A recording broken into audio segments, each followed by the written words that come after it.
Bem, atributos de Hertz, número 4, 5 e 6, do grupo Caminho à Vida Interior. Escutar a voz com V maiúsculo e unir-se às suas melodias, orar em espírito e amar em espírito. Bem, como é um atributo, é um grupo de atributos que está construindo em nós esse caminho, os 12 caminhos para a vida interior, como será que nós nos preparamos para escutar? O que quer dizer escutar? E nós queremos realmente ouvir a voz com V maiúsculo. E o que é essa voz? O que seria essa voz? Então, essa voz, essa linguagem interna e imaterial do chamado interior, que ela sempre ecoou e que tem em Galileio esse centro de Cristo, como nós já sabemos, que desde sempre ali ecoou o chamado universal para as mônadas que encarnassem no planeta, recordassem que existe um caminho de retorno, que existe um caminho, não, que é a vida interior, para voltarmos ao Pai. Como ele mesmo dizia, ninguém vai ao Pai senão que através de mim, que é um símbolo. E essa voz também, ela vai nos acolhendo, ela vai familiarizando o nosso mundo interior com essas energias internas, mas temos que aprender a escutá-la, a discernir o que é essa voz e que são as outras vozes que não essa voz do chamado interior. Bem, e unir-se às suas melodias. Então veja, escutar a voz e unir-se às suas melodias. Então, para que nós possamos começar a viver esse atributo, temos que iniciar tomando uma decisão de silenciar tudo aquilo que não é essa voz. Porque tem um lado nosso que é muito ardil, muito astuto, que ele sempre diz que ele não sabe qual é o próximo passo, não sabe o que deve fazer, não consegue ver qual é a sua próxima situação. Sim, mas ele já sabe o que não é o seu caminho. Ele já sabe o que não faz parte da sua experiência e já sabe, ou já aprendeu a discernir o que realmente não é o seu caminho evolutivo. Porém, nesse jogo que a personalidade acaba nos colocando, nós ficamos escutando essas outras vozes, vamos fazendo, não tem problema, é só um pouquinho, e aquilo vai ganhando som e vai se fazendo melodia dentro de nós. Isso vai então construindo no nosso interior uma condição para que esses aspectos mais humanos, mundanos e da condição humana fiquem fazendo o seu barulho ou tendo a sua autonomia e distanciando-nos desse processo da voz com V maiúsculo de suas melodias. Então temos que realmente calar, precisamos calar essas outras vozes, as vozes que não são o chamado interior. Temos que aprender primeiro a rejeitar, e depois que vamos rejeitando o que já sabemos que não é parte do nosso caminho, vamos abrindo o caminho para que desça uma outra energia, que é a energia da repulsão, que é uma energia que vem do nosso espírito. Agora, temos que realmente tomar cuidado, porque se a personalidade ela está fazendo isso apenas de curiosidade, não. Já viram um menino quando vai no parque, tem uma placa, não pise na grama. Primeira coisa que o menino quer fazer é o quê? Pisar na grama. Então esse aspecto infantil em nós, quando vê uma coisa que ele sabe que não deveria se aproximar, em vez de ele deixar aquilo lá, ele quer pisar para ver, bom, por que não pode pisar na grama? Afinal, ela vai me queimar, o que vai acontecer se eu pisar na grama? Né? Vai me absorver, o que vai acontecer com a grama? Então nós temos que acostumar a evitar essa curiosidade pelas coisas espirituais. Porque senão a rejeição não vem, a alma fica olhando o que realmente queremos, que esteja compondo o nosso mundo interior, a nossa personalidade, que códigos vamos compor a nossa aura. E na medida que vamos discernindo, confirmando votos, tomando a decisão de escutar essa voz, não de acolher essa voz, então nosso mundo interior começa a rejeitar algumas situações, e aí começamos a ver claramente que vem uma força, que em princípio é do anjo da guarda e da nossa alma, que ajuda realmente a rejeitar as coisas. E o mais interessante, e é um ponto de maturidade, uma transição que cada um pode observar em si, é que nós começamos a rejeitar aquilo que às vezes em momentos anteriores da nossa experiência humana, nós abraçávamos assim sem nenhum problema. E começa a nos incomodar. Já experimentaram isso? Vê uma coisa que antes para nós era parte da nossa experiência, mesmo espiritual, aquilo começa já a causar internamente na nossa consciência um mal-estar. Então é um sinal que nós começamos a rejeitar algumas coisas. Não? É um bom sinal. E se vamos persistindo nisso, e sendo fiéis não a esse processo de escutar a voz, então começa a descer uma outra voltagem, que é a energia da repulsão. E a rejeição, ela é um pouco um jogo, né? Em um momento eu rejeito, no outro não, num dia eu falo que sim, outro dia eu falo que não, e eu vou aí trabalhando esse aspecto. Mas quando chega um ponto onde a alma vê que já existe uma condição para começar a colocar uma outra energia, é como se a alma olhasse para o espírito, querendo escutar essa voz e as suas melodias, e uma dessas melodias é essa repulsão. Energia que vem para tirar da nossa consciência aquilo que não constrói esse vínculo com a vida interior. Não? Então temos que aprender a priorizar o que queremos realmente escutar e seguir, e o que realmente devemos aprender a ir desvitalizando gradualmente. Que uns falam, sim, mas o assédio é muito grande. Olha, tem uma lei que é o seguinte, semelhante atrai semelhante. Quem já não escutou isso?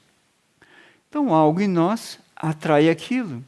Então, se esse algo em nós atrai aquilo, vamos redimensionar esse algo em nós para um nível de menos proeminência, de maneira que quando aquilo vier, mesmo atraído por uma condição humana nossa, aquilo nós percebamos aquilo em perspectiva, deixemos aquilo passar. O ponto é que aquilo vem, aí ativa em nós o desejo, as nossas convicções, a nossa agenda, e ficamos ali um pouco como os mercadores do templo, não? Negociando as coisas de Deus. Bem, esse é o balbúcio eterno dos corpos da personalidade. Ficam chamando a atenção, e com isso nós não conseguimos escutar essa voz. Não? Então o atributo nos convida realmente ao discernimento, a esse amor pela vida interior, e especialmente quando realmente começamos a perceber as melodias, se vamos aí afinando pelo amor, pela confirmação de votos, pela fidelidade, pela persistência, vamos vendo que a nossa vida vai simplificando. As coisas começam a acontecer um pouco independente de nós, nós vamos tendo aquela necessidade de pararmos com o supérfluo, não sermos mais sintéticos. Vemos que emerge um tempo que nós não conhecíamos, que é o tempo da vida interior, onde às vezes num lapso assim, que a gente está dedicado a uma coisa externa com toda a concentração, e internamente vivemos um outro tempo. Estamos aí começando a perceber o ritmo dessa outra melodia. Então essa outra voz é essa atração e o fascínio pelas coisas do mundo, inclusive do mundo espiritual. E aqui temos que nos deter um pouco para refletir sobre isso. Nós hoje somos uma encarnação, somos um elo, que é uma continuidade de muitos elos, dezenas ou centenas de elos, dependendo da idade da nossa alma e do nosso espírito. Então, naturalmente, nós já experimentamos muitos níveis de expressão ou de preparação para participarmos do legado da hierarquia, com L maiúsculo, com trabalhos que eram preparatórios. E esse código do aspirante, ele é um código que deixa a personalidade, a alma, numa região bastante quentinha, sabe? Sabe quando está nevando, assim, você entra num lugar, está quentinho, você sente aquele aconchego, né? Nossa, que bom, eu tomo um chocolate quente, está ali com o pé quentinho. Pronto, esse é o preparatório. E a nossa alma e nosso ego se acostumaram a ficar um pouco aí, porque é tão bom, né? Sim, é bom. Só que é uma etapa que temos que assimilar e voltar para a neve. Não? Tem um livro de Blavatsky que é As Neves Eternas. Não, os códigos da neve eterna, que é esse movimento do espírito, essa região muito misteriosa da consciência. Então temos que aprender a, nesse amor para participar do plano evolutivo, identificar também aqueles aspectos mais maduros em nós, dos quais não são tão preparatórios. Nós queremos realmente, como fala aqui nos atributos da porta estreita, caminhar descalços. Abrir mão realmente daquela sombra que criou aquelas pegadas e deixou um lastro, e decidirmos-nos a liberar aquelas pegadas que são o karma dos outros. E com a energia quentinha lá, no ambiente lá, onde lá fora está nevando, neve podemos chamar da austeridade do karma alheio, não? Que é algo bastante hostil em geral. Nós temos que ir amadurecendo, porque para isso essa obra também foi criada. Para que nós pudéssemos não só viver o nosso próprio processo, mas nos anteciparmos para liberar o karma dos outros, assim como a hierarquia está liberando o nosso karma. Temos que pensar sobre isso. Bem, então, e essas melodias, não, que nós começamos a nos unir, aqui usa o verbo unir, não usa o verbo conhecer, saber, interpretar, expressar, não, unir. Então, se fala de unir, é que nós vamos nos dissolver nessas melodias, correto? Os verbos, não, nos nossos idiomas, representam ações. É importante observar como são os verbos que a hierarquia utiliza. Então, aqui diz, unir-se às suas melodias. Então, primeiro, temos que aprender, não, escutar a voz e unir-se às suas melodias. Então, vamos nessa segunda parte do atributo, unir-se, quer dizer, deixamos-nos ficar nessas melodias. E realmente, quem ingressa ou toca isso em algum nível, de alguma maneira, vê claramente qual que é o seu caminho. Se algo em nós tem dúvida, ou ainda fica patinando, como se diz, marcando o passo em algum ponto específico, não, é porque perdeu a perspectiva dessas melodias. Perdeu aí o ritmo, e essas melodias daqui, esse fascínio aqui de baixo, da vida externa, está realmente interferindo bastante. Então temos que voltar a escutar essa voz, esse chamado interno, e unir-nos a essas melodias. E essa união, então, ela está condicionada de escutarmos ou não essa voz com V maiúsculo. E, de novo, se nós não tivéssemos em alguma vida, ou no universo, em algumas vidas, já escutado essa voz, nós não estaríamos buscando isso novamente. De tão forte que foi cada vez que nós nos aproximamos de uma expressão madura do legado da hierarquia, então essa voz se fez presente em nós, nutriu esse recinto interior, esse relicário interno que todos nós temos.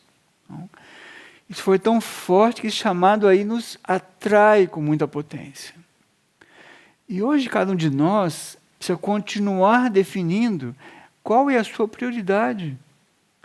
Se nos deixar imantar por essa voz, nos deixar fundir e unir com as suas melodias, ou seguir aqui esse jogo das outras vozes, não, que a uma certa altura podem nos arrastar para essa corrente dissociativa, como Cristo disse, que não é isso? Que a humanidade caminha para uma desconexão espiritual absoluta. Vocês não acham isso grave? Nós queremos ir para isso, ou queremos, não, realmente escutar essa voz. Ah, mas eu não a escuto. Olha, só de você deixar de escutar outras vozes, você vai começar a ver que essa voz sempre esteve aí. Sempre esteve aí. E agora os 2 atributos são atributos bastante importantes, porque eles indicam também 2 ações internas, não? Que é o orar e o amar. Só que para Herx, isso é feito em espírito. Então, se nós vamos acostumando nesse grupo de atributos, e se vamos entrando nessa genética do centro planetário de Herx, nós vamos ingressando e vamos estando presente nesse ambiente interno, que, segundo o Cristal, esse recinto interno, o relicário que nós temos dentro de nós. Não? E vamos permitindo, não? Vamos minimizando a nossa ausência de estarmos nesse estado interno, acompanharam? Vamos reduzindo esse luxo que nos damos, não? De nos ausentar desse lugar que deveríamos estar sempre. Deu para acompanhar o movimento da consciência? Se temos um relicário que nos foi dado na criação no estanque cósmico, esse recinto interno ali, onde o melhor da nossa experiência já está ali. Já está ali. Não? Nós nos ausentamos. Por quê? Porque esse visgo, esse magnetismo barato aqui, não, da condição humana, e digo com todo respeito, hein? Todos estamos na mesma condição humana. Mas nós temos o direito de buscarmos a vida interior e de começarmos a encontrá-la, não só de buscar. É que diz, orar em espírito. Ou seja, esse movimento de entendermos que perceber que no nosso mundo interior algo está orando continuamente. Algo está voltado para o mais alto. E quando eu faço o exercício da oração formal, eu me conecto com algo que já está naquele movimento. Então, é como fechar um circuito. Algo em nós já está assim, como um cálice, não? E dessa base do cálice para baixo está entupido por toda essa confusão. E quando nos concentramos, oramos, fazendo o movimento da verbalização ou da oração silenciosa, nesse movimento de súplica, o que é a súplica?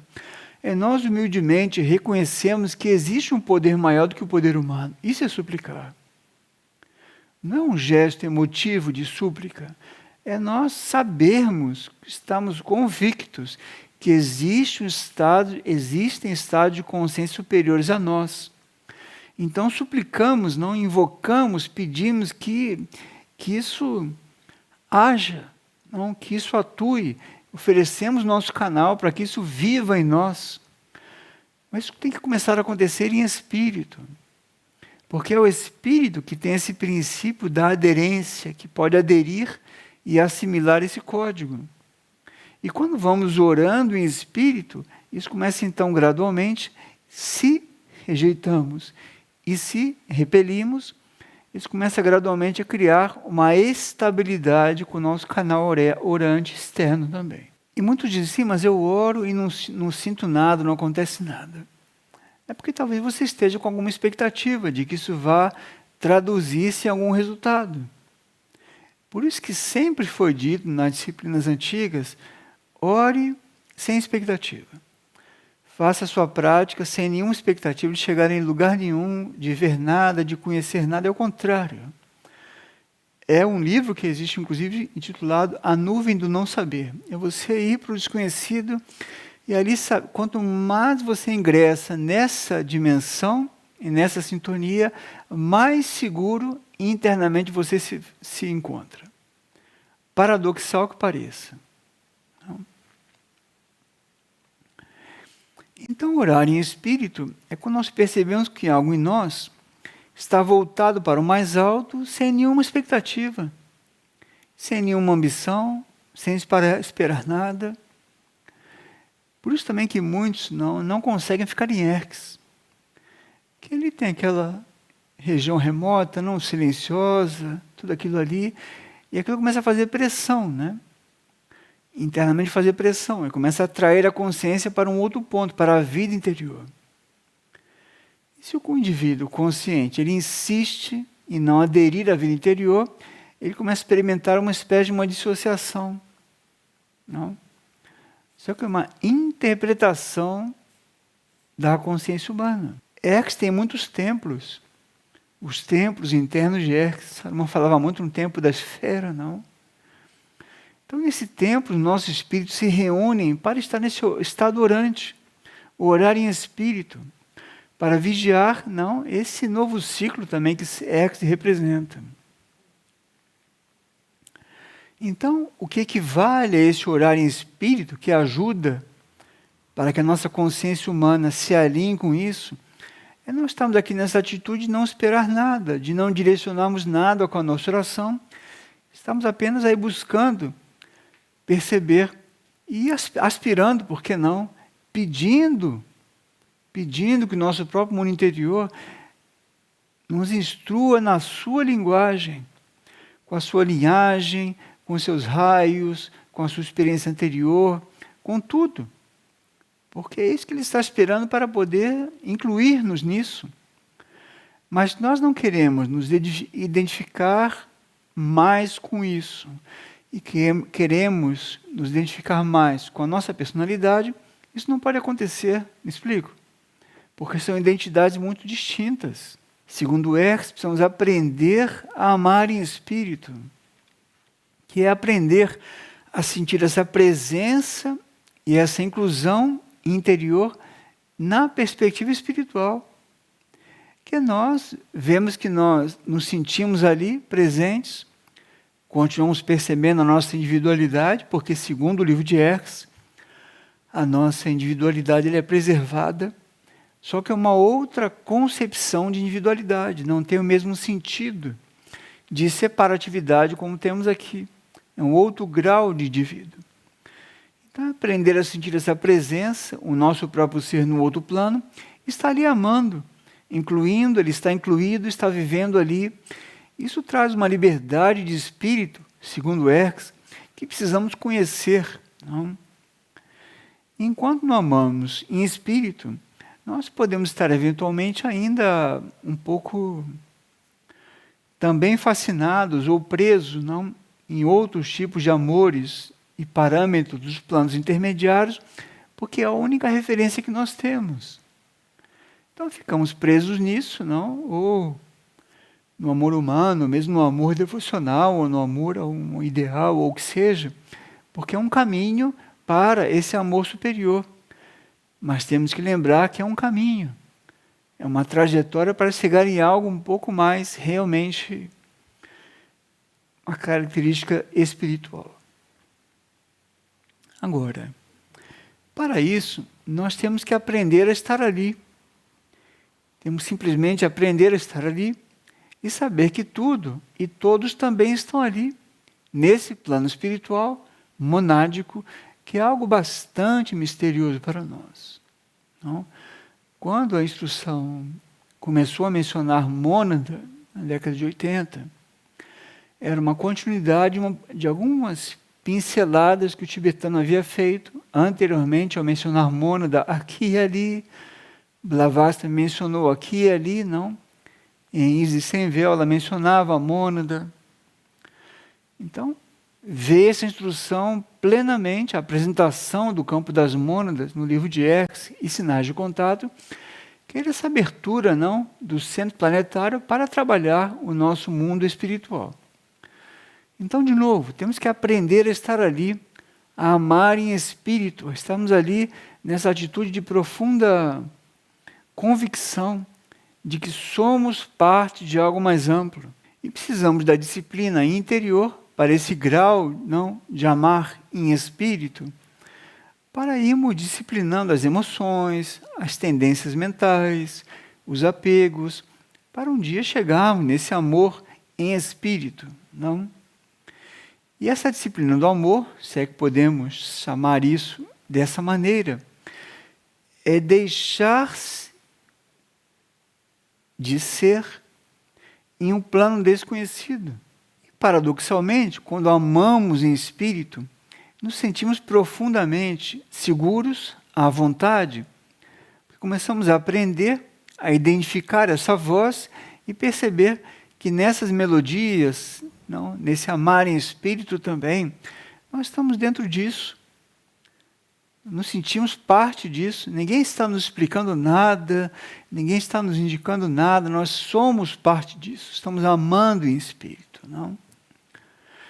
Então, como podemos ver, é mesmo um convite para a vida interior, e fica aí esses impulsos todos, não, que podem nos ajudar a ir afinando aí a nossa sintonia. Amar em espírito, orar em espírito, não? Escutar essa voz e unir-se às suas melodias. Para que possamos finalmente encontrar a paz e sabermos que o nosso caminho é esse. Aí aqui fora tudo vai ser da melhor maneira possível. Mas realmente temos que amar a vida interior.